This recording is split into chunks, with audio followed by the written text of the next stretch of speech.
Chapter 54. As soon as they were gone, Elizabeth walked out to recover her spirits, or, in other words, to dwell without interruption on those subjects which must deaden them more. Mr. Darcy's behavior astonished and vexed her. "Why, if he came only to be silent, grave, and indifferent," said she, "did he come at all? She could settle it in no way that gave her pleasure. He could be still amiable, still pleasing to my uncle and aunt, when he was in town, and why not to me? If he fears me, why come hither? If he no longer cares for me, why silent? Teasing man. I will think no more about him." Her resolution was for a short time involuntarily kept by the approach of her sister, who joined her with a cheerful look which showed her better satisfied with their visitors than Elizabeth. "Now," said she, "that this first meeting is over, I feel perfectly easy. I know my own strength, and I shall never be embarrassed again by his coming.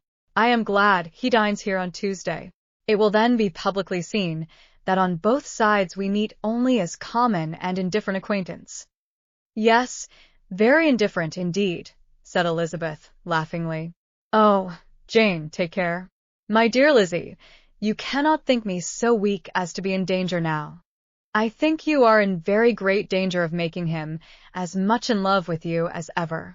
They did not see the gentleman again till Tuesday, and Mrs. Bennet, in the meanwhile, was giving way to all the happy schemes which the good humour and common politeness of Bingley, in half an hour's visit, had revived. On Tuesday there was a large party assembled at Longbourn, and the two who were most anxiously expected, to the credit of their punctuality as sportsmen, were in very good time.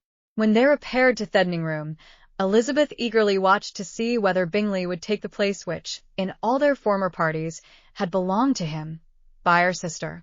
Her prudent mother, occupied by the same ideas, forbore to